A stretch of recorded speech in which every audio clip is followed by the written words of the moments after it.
পূর্ব ত্রিপুরা লোকসভা আসনে বিজেপি মনোনীত প্রার্থী কৃতি সিং দেববর্মনকে বিপুল ভোটে জয়ী করার জন্য প্রাকৃতিক দুর্যোগকে উপেক্ষা করে কৈলাসহর পুর পরিষদের ১৪ নং ওয়ার্ড এলাকায় রবিবার সকাল থেকে বাড়ি বাড়ি প্রচার করলেন মন্ত্রী টিঙ্কু রায়। এই বাড়ি বাড়ি প্রচারে মন্ত্রী টিঙ্কু রায় ছাড়াও উপস্থিত ছিলেন ১৪ নং ওয়ার্ডের কাউন্সিলর তথা কৈলাসহর পুর পরিষদের চেয়ারপারসন চপলা রানী দেব রায়, বিজেপি কৈলাসহর মণ্ডলের সভাপতি সিদ্ধার্থ দত্ত, বিজেপি নেতা মিলন দাস, প্রশান্ত দে সহ আরও অন্যান্য নেতৃত্বরা।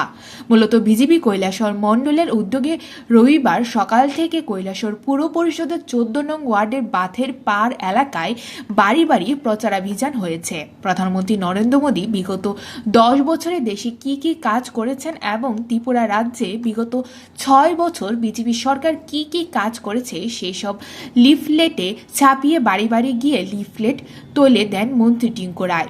বাড়ি বাড়ির প্রচারাভিযান চলাকালীন মন্ত্রী টিঙ্কু রায় জানান যে কৈলাসহর পুর পরিষদের ১৪ নং ওয়ার্ডের বাঁধের পাড় এলাকায় সাধারণ গরিব, দুস্থ, অসহায়, নিরীহ মানুষের বসবাস। এই সাধারণ মানুষের অধিকাংশই প্রধানমন্ত্রী আবাস যোজনায় বিনামূল্যে ঘর নির্মাণ করেছেন, উজ্জ্বলা যোজনায় বিনামূল্যে গ্যাস চুলা ও সিলিন্ডার পেয়েছেন, অনেকটি বৃদ্ধ ভাতা সহ অন্যান্য সামাজিক ভাতা পাচ্ছেন, অটল জলধারা মিশন মাধ্যমে বিনামূল্যে পানীয় জলের সুযোগ পেয়েছেন এবং বিনামূল্যে বিদ্যুৎ সংযোগ পেয়েছেন বলে জানান মন্ত্রী টিঙ্কু রায়। তাছাড়া এই বাঁধের পাড় এলাকায় বসবাসকারী মানুষদের বিনামূল্যে জমির পাট্টা দেওয়ার জন্য সরকার চেষ্টা করছে বলেও মন্ত্রী টিঙ্কু রায় জানান। জনসম্পর্ক অভিযান, আপনারা জানেন সবাই, আমাদের পূর্ব ত্রিপুরা লোকসভা আসনে ইতিমধ্যে প্রার্থী যিনি কৃতি সিং দেববর্মন মহোদয়, ওনার নমিনেশন সাবমিট হয়েছে এবং আমরা কৈলাসহর মণ্ডলের উদ্যোগে আজ জনসম্পর্কে বেরিয়েছি, বাড়ি বাড়ি প্রচারে বেরিয়েছি। আমরা ভোট প্রার্থী যিনি আমাদের কৃতি সিং দেববর্মন মহোদয়া, ওনাকে যেন বিপুল ভোটে জয়ী করেন এই এলাকার মানুষ, এই আবেদন নিয়ে আমরা বাড়ি বাড়ি যাচ্ছি।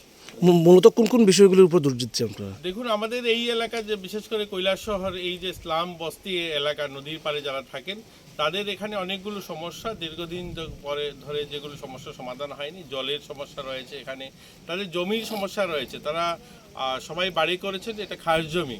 তো এই বিষয়গুলো আমরা দেখব, আমরা ভবিষ্যতে সরকারের যারা রয়েছেন তাদের সঙ্গে কথা বলে, মাননীয় মুখ্যমন্ত্রীর সঙ্গে কথা বলে দেখব এগুলো কী করে সমাধান করা যায়। তো আমাদের কৈলাসহরে শহর এলাকাতেও এটা একটা প্রধান এরিয়া, কিন্তু এখানে এরা অনেক বছর ধরে এখানে বসবাস করছে, 25-30 বছর ধরে। এই সমস্যাগুলো আগামী দিন সমস্যার সমাধান যেন হয় সেগুলো আমরা দেখব। কেমন সাড়া পাচ্ছেন বুড়োদের কাছ থেকে? আর দেখুন, গোটা রাজ্যেই ভারতীয় জনতা পার্টির পক্ষে মানুষ, ওই দিন আপনারা আমবাসাতে দেখেছেন হাজার হাজার সংখ্যায় লোক বেরিয়েছে, জাতি জনজাতি সবাই বেরিয়েছে। এবার প্রধানমন্ত্রী নরেন্দ্র মোদীজির যে স্লোগান আপকি বার 400 পার, এটা সময়ের অপেক্ষা। গোটা দেশের মানুষ মোদিজির সঙ্গে রয়েছে।